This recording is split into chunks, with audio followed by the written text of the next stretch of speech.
Coming up next on The Voice of Alabama Politics, a look at Alabama's taxes. Also, the new hemp law, well, it's not quite ready for prime time. And what type of governor will Alabamians choose? Well, he's the reform candidate, Daddy. Yeah? Well, people like that reform. And maybe we should get us some. I'll reform you, you soft-headed son. I don't know if we can have one of them reform boys, but it would be bad, would it? All this and much, much more coming up next on The V.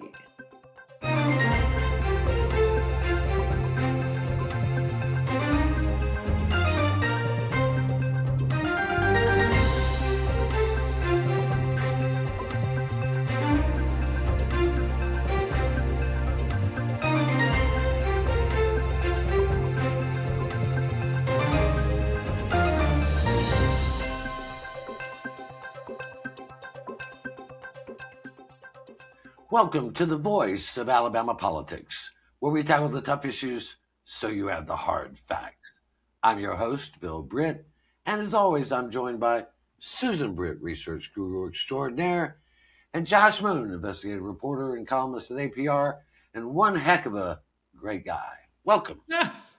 I see the checks started clearing again. Nice. They did. They're very helpful. Well, you know, it's a new year. It's 2026. They still don't allow us to have any flying cars, and our homes are still on the ground. But there's a lot of things in the Jetsons that have come true, and I'm not sure how I feel about it. But here we are in 2026, and one thing we know for sure is that we're going to have an interesting governor's race. Mm-hmm. You know, I talk to people all the time and go, oh, Tommy Tuberville is going to just smoke him like a West Virginia ham or something. I'm like, well, I don't think Doug Jones would be stupid enough to get in this race if he didn't have a plan to win. But Josh, I think what I hope people take away from this is what kind of governor do we want? Do we want a governor who causes division, who preys on the minorities, and who bashes? I mean, he just lost his mind over the new mayor of New York City taking the oath of office on the Quran. I mean, he just totally lost it like a lunatic. Yeah. Or do we want someone who is that thinks about what he says before he says it, that has a plan, and that also wants to give us a lottery? I mean, Josh, what kind of governor do we want? Well, this is what I have been preaching to people for a long time. Okay. And I get that we've made Democrat, into this label that you attach to people here that it's not on your team. And so you're going to vote for the other team. And okay, whatever. But what I would encourage people to do is to at least vote for somebody who's talking about issues that affect you and where you live. Tommy Tuberville spending his time talking about the mayor of New York City. The hell do you care about the mayor of New York City? I mean, and the reason he's doing it is because he doesn't have any idea about governing the actual state where he's running for governor and doesn't live. But it's just, that's the sort of thing that continues to drive me nuts, where I talk to people all the time and I say, listen, your cost of your groceries, the cost of your energy, the cost of all these things, your job security, the way you are taxed, the regressive tax structure here, the school funding that goes on in your neighborhood, your roads, your bridges, your access to high-speed internet and to infrastructure and to good paying jobs and to health care. My God, the health care bills that you're about to hit you. Those are things that matter to you. You don't know a transgender athlete. You don't know anything about the damn mayor of New York City, nor should you care. You don't know anything about daycare fraud in Minnesota, nor should you give a damn about the daycare fraud in Minnesota. You're talking about electing a governor of Alabama. At least make that person focus on Alabama and live here. The thing is, and they lie, it's really not The problem we have here, and this is my opinion of these two governor hopefuls, is it's not a Democratic problem. It's not a Republican problem. It's a leadership problem.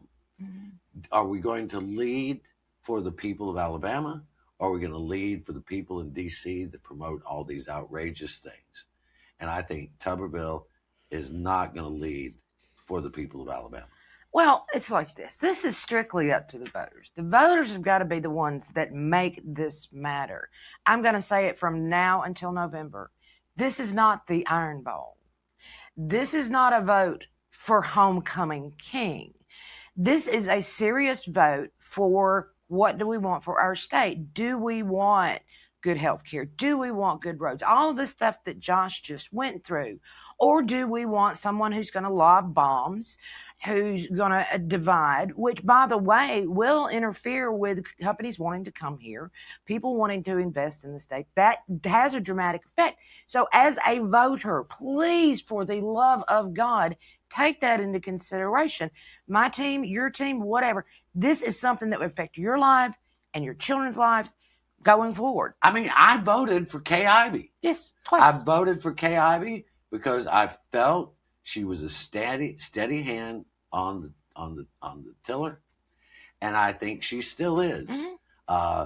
Kay Ivey doesn't throw bombs. Kay Ivey gets work done.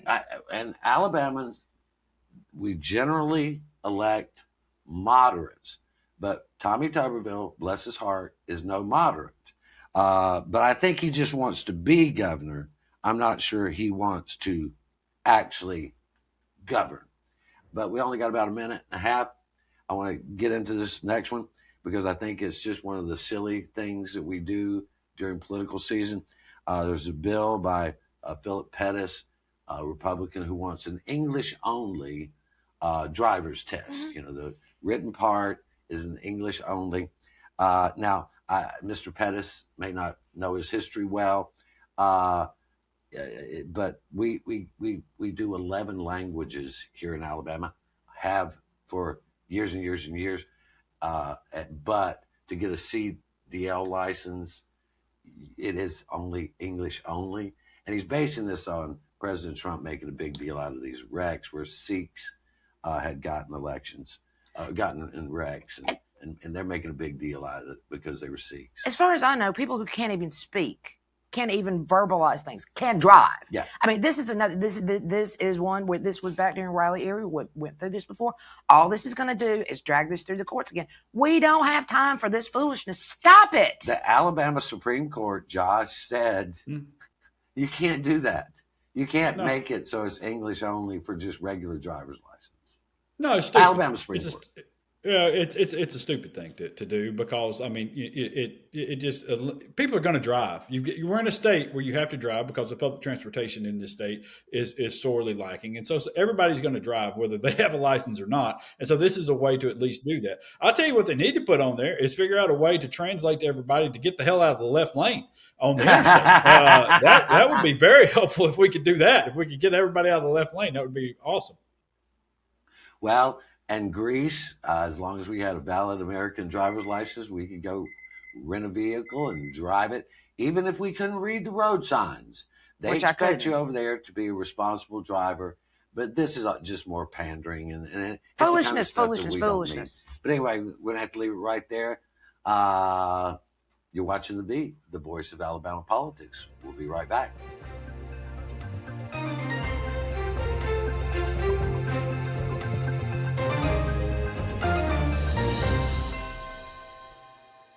Your home is your most valuable asset.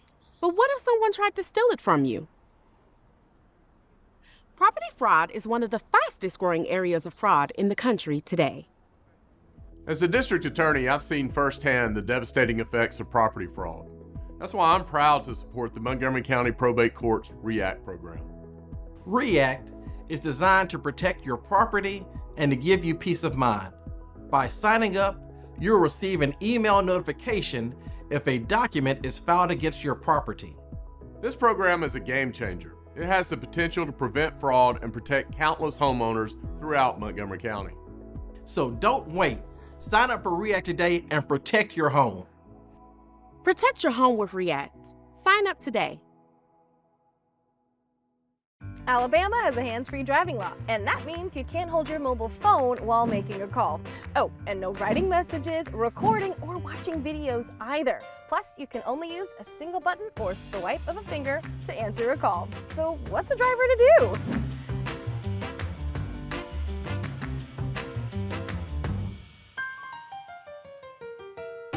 Alabama's hands-free driving law is in effect. Follow it.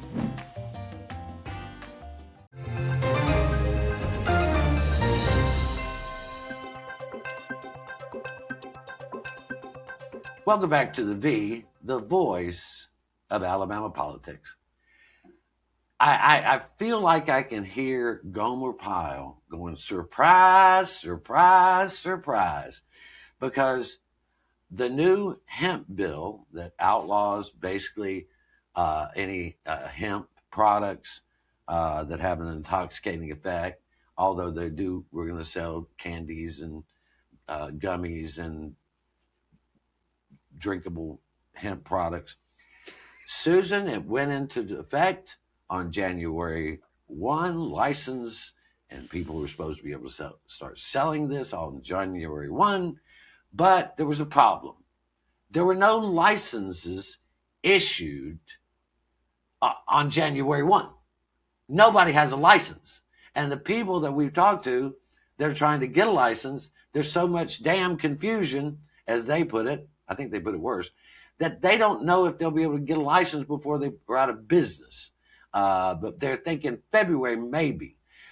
Is anybody surprised that this is screwed up? I'm absolutely shocked that the Think It Through was busted on this. We all saw this train wreck coming. We knew this was going to end up in a mess when it started. I mean, now they're saying, oh, well, you know, it's the holidays. Did you think it through back when you wrote the bill? No. That you might send it out, and I don't know, October, November, the applications for the licenses to get it in place? Did you notify the people that they even had to have a license, that it wasn't covered under the ABC license to sell liquor? No, none of this was done. So, this was all a fever-pitched bill to try to, placate somebody's wife. That's all it was. This is how we do things in Alabama. I know. And this is why we get nothing done. I know Andy Witt is the one who pushed through this bill. And I think his cousin, Nit, may have helped with some of the implementation, Josh. I got you. I got you, Nitwit. I got you. I think it's his half-brother. Yeah. Right. I got two things real quick. One, I did not know that this was the hand signal for drinking the hemp products. Two, I will not have you disrespecting Gomer in this way, but the man who issued a citizen's arrest on Barney Fife, an adequate citizen's arrest, at least Gomer knew the law. That's true. But now, all right, all joking aside, seriously. Yeah. You're dealing with people's livelihoods here. Yeah. All right. That people, I know some of these people. I went to school with some of these people. They invested in a legal business. They saw a growth opportunity. We're talking about selling a plant product, a plant derived product here. I understand it's marijuana and hemp, and oh my God, we're going to talk about all the dangers and all the absolute BS that they've talked about with this, but it's not. These people have invested their lives into these things, and you're screwing around with it. That's all that this is. You didn't take it seriously.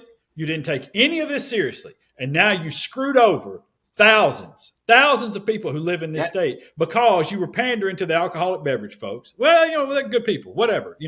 I like a good alcoholic beverage every now and then. That's fine. But, and by that, I mean once every 3 or 4 years, but still, And so, but listen, that's fine. It's a fine product. It's a legal product. And it's the same with hemp. And you look at the two of those things and people like the way hemp works. And it just infuriates me that you have people who cared so little about the people out there in the small business. Oh, we're the small business party. We love the small businesses out No, there. they don't. I mean, bullshit. You know, I mean, come on. I'm so tired of people pandering and then falling back into these lies and acting like this was all just a big misunderstanding and mistake. No, you screwed it up because you didn't care enough, because you were doing this just on a whim to help out somebody who dumped a lot of campaign cash into your coffers. Yeah. And and we're talking about businesses that are having to close their doors, whether for a day or two to get it off the shelves, or for a couple of months in order to get the license. They think it through. We've got to, and this is on the voters. You've got to elect somebody who can actually think something through. Well, and that they get into a frenzy. Mm-hmm. They do not think it through, and they put thousands of businesses out of business. They cause tens of thousands of jobs. And then they come up with a bill that's a terrible bill, and that they don't even explain how it's going to be implemented. And let's not forget the patients who need this for pain relief. Well, they such. They truly They don't could care less. They don't care. If they cared, we'd already had medical marijuana a long time ago. I want to get to this subject. PARCA, the Public Affairs Research Council of Alabama, one of the premier groups in our state that looks over things, has once again looked at our how we tax in Alabama, and they have found that we charge a really low amount of taxes, but what taxes we do charge are regressive taxes that hurt the poor and the lower income people more dramatically. Yeah, the average income tax in the state of Alabama is around $4,900 a year, where nationally it's $6,500 a year. Where this gets interesting is the fact that we also have a very low property tax. Yeah. I think ours is 29% of revenue nationally, but only 16% in Alabama. And in that, when you and I are paying our property taxes, we're paying at a different rate that somebody has land in forestry, because they have so much more lobbying power there to get those taxes reduced. So again, it's on the back of the citizens and not on the back of the industries. However, since Alabamians can't afford more income taxes, there's where the lottery comes in, people. There's where the gaming comes in. I mean, Josh, this regressive tax has always hurt working Alabamians and poor Alabamians and benefited those landed gentry. Always. Yeah. Oh, it has. Yeah, I mean, it's sales tax. We base a lot of it on sales tax as a percentage, and and they sell that out as, well, it's a fair percentage. Everybody pays the same. Well, yeah, but paying the same percentage automatically hurts somebody who's bringing in $30,000 a year a whole hell of a lot more than it hurts somebody that's making $300,000 or $3 million a year. Yeah, right. It's just a larger percentage of their income. Okay.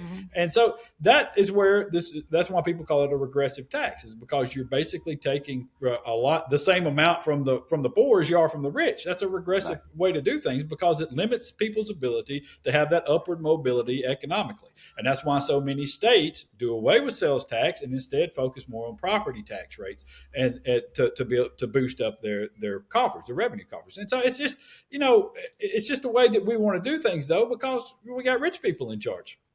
That is exactly it, Josh. You nailed it. Susan, so did you. You're watching the voice of Alabama politics. We'll be right back.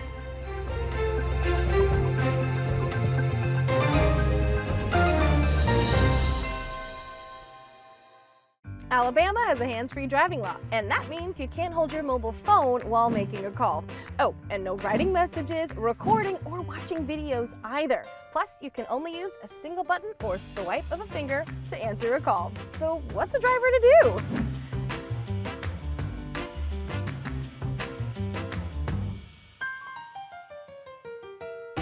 Alabama's hands-free driving law is in effect. Follow it.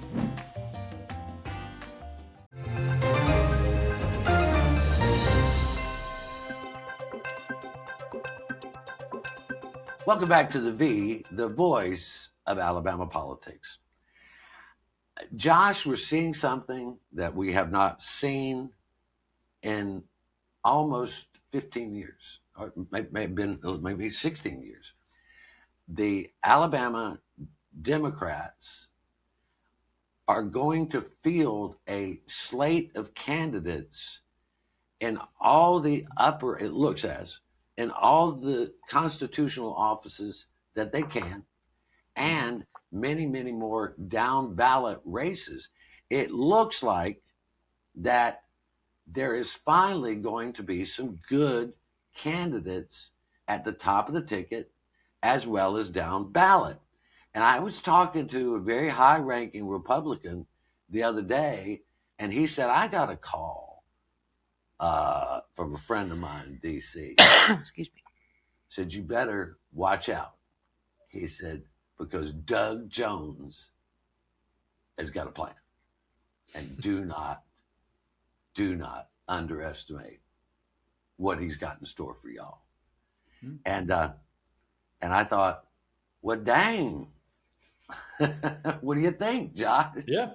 Yeah, no, listen, it's been nice so far. It's and listen, I'll say Doug has got a good plan for the top of the ticket, and there's been a lot of buy-in from folks all around the Democratic Party, and that includes the Joe Reed folks. They have, I think everybody has kind of been on board with everything and looking at saying this is our opportunity to do something very, very good and lasting for the party, even if things fall short at the top on some of these races. Even if that happens, you still have a very good opportunity to build at the bottom. And even if some of them aren't wins, you have an opportunity to build name recognition and to build donor bases and to build volunteer bases and have this rollout of all these things that you can use for the future. This is exactly how the folks over in Georgia built that place up. This is how the Democrats turned Georgia blue a few times over there, is they started it with something just like this and they built it up. Now they have a center over there around Atlanta that Alabama doesn't necessarily have, but we're working on it in Huntsville. We're working on it up in Huntsville. Philip Ensler, an excellent human being, Yes. very, very smart person who cares deeply about Alabama, who cares deeply about the poor and the underserved. He is an attractive candidate, and I will admit that my friend Angie Horn is running a formidable candidate in West Allen. I would love to see those two on a debate stage, or I will invite you here to have a debate with us. I love that or idea. anywhere you want. I love that and idea. we would just love to, because I like both these guys. I do. I like both these guys. I would love to see a spirited debate, because Tommy Tuberville is not going to debate Doug Jones. No. He's going to duck and weave like Muhammad Ali. Yeah, he couldn't do it. He couldn't do it. He couldn't do it. He knows. We all know he couldn't do it. I want to see people on both sides talking about their ideas, not mudslinging, about what they can do for the state. I mean, that's the way a democracy is supposed to work. You look at two people, what are your policies? What are your plans? And now, then let me decide. Yeah. But if you don't debate, then... Right. But I think just those don't would be think great. that's going to happen. I just don't think it's going to happen. I think a very, very interesting one is, I think Mary Claire Wooten, who works here at APR, did an interview with Ron Sparks. Ron Sparks, former head of ag and industry, a heck of a nice guy. Oh, yeah. He ran for governor. He lost because it was the years when everything was going the Republicans' way. But I think you look at Sparks, and he still has a great relationship, Josh, with the farmers around the state. He really cares about these people. Now, he hasn't officially thrown his hat in the ring, but he sure seems to be standing over there with it in his hand, thinking about it. Yeah, he's tossing it in the air. But it's listen, I'll remind everybody that Ron Sparks lost to Robert Bentley So you've got a chance to right that wrong. So, I mean, Whew. yeah. That's got You sticky screwed all up over. once. You got a chance to right that wrong. Ron is a great guy, and you're right. He has the backing of a lot of farmers. And I got to say, if you're a farmer in the state of Alabama at this point, I think that maybe you should take a look at something other than the way things have been going for you. And that maybe you should look at some candidates other than the ones that the Farmers Federation have been recommending to you, because those are the people who put you in this predicament that you're currently in. Okay. Yeah, Ron really knows the farmers. He really knows agriculture. This is not a figurehead position for him. Right. And as Josh said, right now farmers need him more than ever. They need somebody in there that understands the politics, understands the minutia of how this stuff works, to be able to help them, not lose their farms, not be in this desperate situation that they're in right now. Well, somebody shared with me recently a poll in the governor's race that, I think is very interesting. Whereas, Tuberville pulls very heavily from the MAGA base. He just crushes with the MAGA base. He does. But when you go to moderate Republicans and independents, Tuberville is getting crushed, right? And he's not got a single Democrat to vote for him. So if you start getting interesting people up and down the ballot, I'm not going to say that